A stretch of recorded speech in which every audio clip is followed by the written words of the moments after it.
Well, thank you, Acting President, and I must say it's been a very energetic day in here, so it's always nice to talk about energy.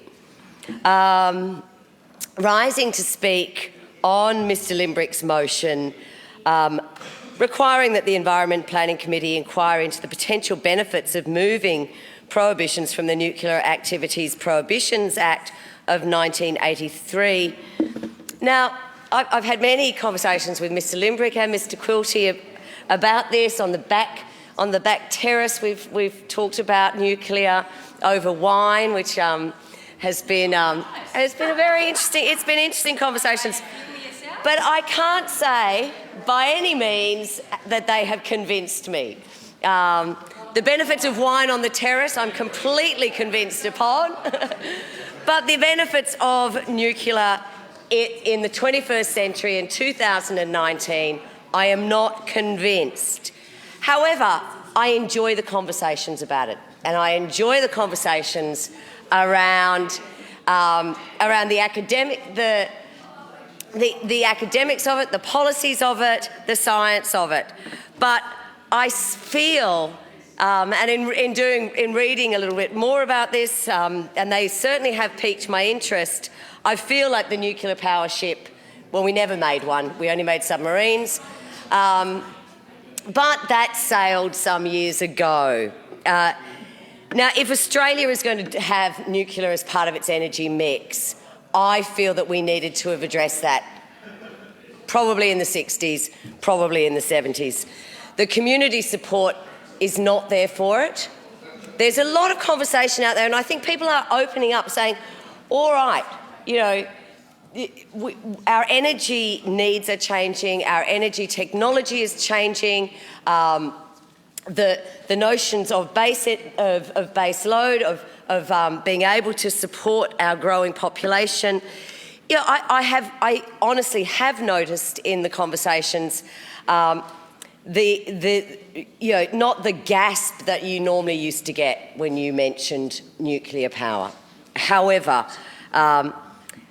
I'm kind of, the more I read about it, the more I was sort of surprised that the LDP was supporting it.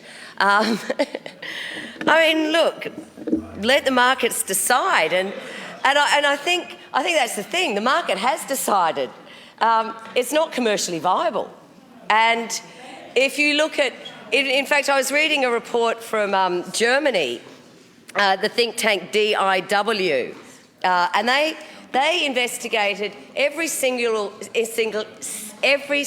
nuclear power plant that had been built since 1951, and they said not a single one of them had not been heavily subsidised by government.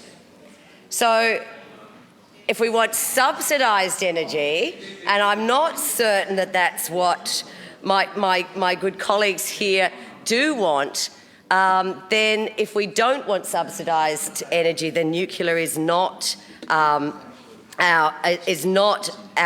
viable option. When they looked and found that the average nuclear power plant would have an actual value of minus nearly 7 billion Australian dollars. That's it's minus 7 billion Australian dollars. You know, and this is kind of, and I'm sure, I'm hoping that we'll hear from Dr. Q today, because he may know more than me, but in fact, I know he knows more than me. But in looking at this, much of the commentary and much of the articles that I read about this, they were saying that nuclear power was never ever invented or developed to be a commercial electricity supply.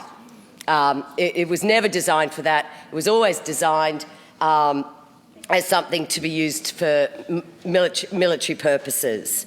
And that basically they were saying that it's not economical.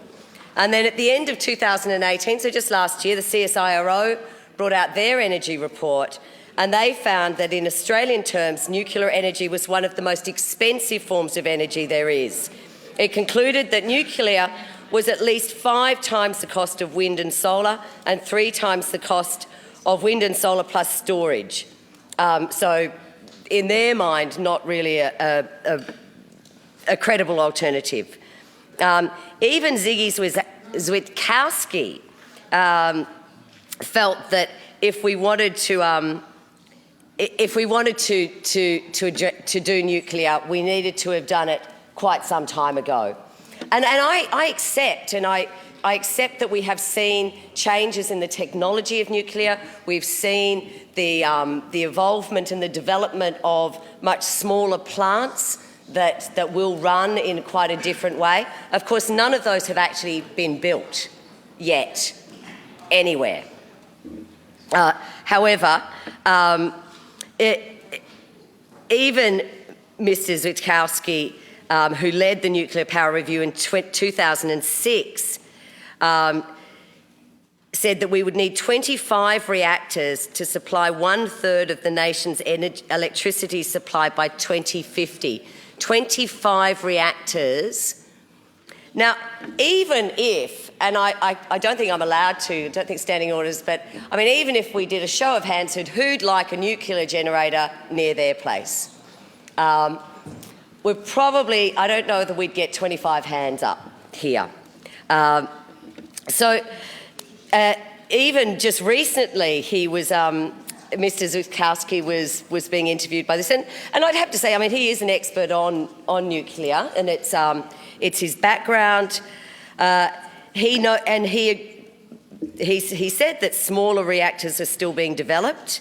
US, China, Russia, and India are considering them. They can be stored underground. They can be cooled by gas rather than water. But to go through the negotiation of finding a community that will take it, to then go through what will probably be 2 or 3 electoral cycles, I'm not convinced that that the road ahead for nuclear is anything but impossible without bipartisan support. And I'm not sure that we've got that yet. However, I agree with some of Mr. Limbrick and Mr. Quilty's, or the Liberal Democrats' position, maybe around uranium exploration, and a lot of that is also restricted by this prohibition. I note that the federal government has launched a nuclear energy parliamentary inquiry now. But I think at the end of the day, at the end of my thought process on this and my considerations on this, I don't believe that nuclear energy will be the way forward for Australia and will be the way forward in the rapidly changing technologies that we have on energy storage and on a whole range of renewable energies. However, I'm willing to have the conversation. I'm willing to have the conversation. I'm willing to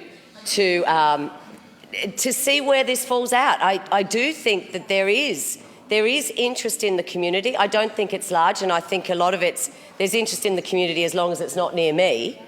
And I'm not sure that the technology for smaller